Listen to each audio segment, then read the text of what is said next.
یہ وہ زمانہ تھا جب مکہ ایک وادی تھی، ریت، پہاڑ، خاموشی اور درمیان میں اللہ کا گھر، خانہ کعبہ۔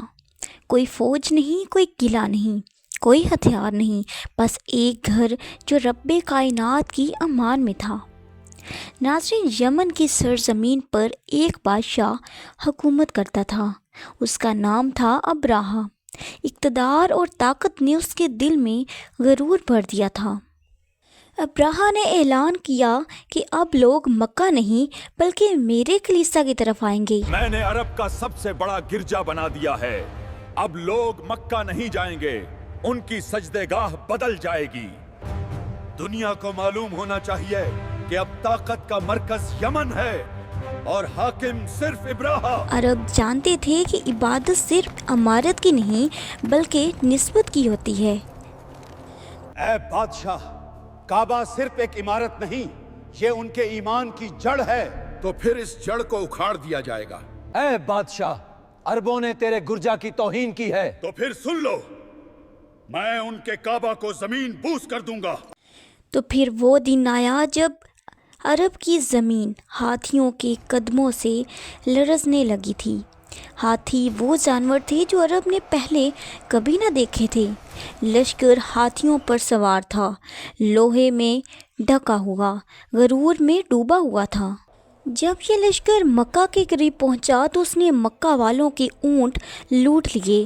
ان میں حضرت عبد المطلب کے اونٹ بھی شامل تھے۔ تو حضرت عبد المطلب ابراہا کے دربار میں پہنچے۔ انہوں نے اپنے اونٹ مانگے کیونکہ وہ جانتے تھے کہ اونٹ انسان کے ہیں اور کعبہ اللہ تعالیٰ کا گھر ہے۔ اے بادشاہ، میرے اونٹ واپس کر دو۔ میں تمہارے کعبہ کو گرانے آیا ہوں اور تمہیں اونٹوں کی فکر ہے؟ اونٹ میرا مال ہیں اور کعبہ کا ایک مالک ہے، وہ خود اس کی حفاظت کرے گا۔ حضرت عبد المطلب واپس آئے اور قریش سے کہا کہ پہاڑوں میں پناہ لے لو، کیونکہ آج فیصلہ زمین پر نہیں آسمان سے ہوگا۔ اے اہل مکہ، اپنے گھروں کو چھوڑ دو، یہ وادی آج آزمائش کی جگہ ہے، پہاڑوں کی طرف چلے جاؤ۔ اے اللہ، یہ تیرا گھر ہے، ہم کمزور ہیں، تو ہی اس کا محافظ ہے۔ کیا واقعی اللہ ہماری مدد کرے گا؟ اگلی صبح ابراہا نے حملے کا حکم دیا۔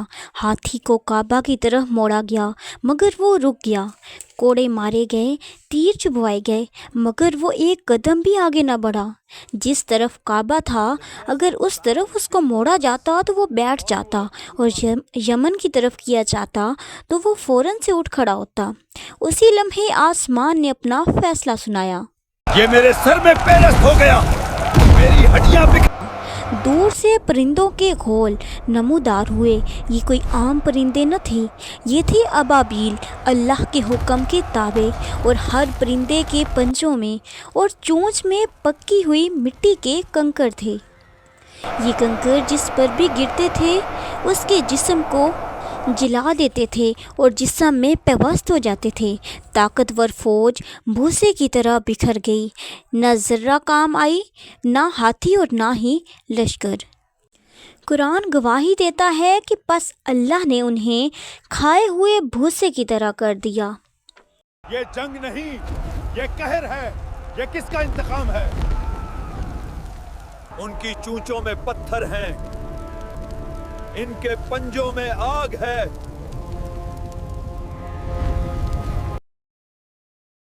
ناظرین، ابراہا زندہ تو بچ گیا لیکن عبرت بن کر اس کا جسم راستے ہی میں ٹکڑوں میں بکھر گیا۔ کعبہ محفوظ رہا، مکہ سلامت رہا اور دنیا نے جان لیا کہ یہ گھر کسی انسان کا نہیں بلکہ یہ گھر اللہ تعالیٰ کا ہے اور اللہ تعالیٰ خود ہی اس کا محافظ ہے۔ اے اللہ، تو نے اپنا گھر بچا لیا اور ہمیں سکھا دیا کہ اصل طاقت صرف تیری ہے۔ یہی سال عام الفیل کہلایا اور اسی سال رحمت للعالمین حضرت محمد مصطفیٰ صلی اللہ علیہ وآلہ وسلم دنیا میں تشریف لائے۔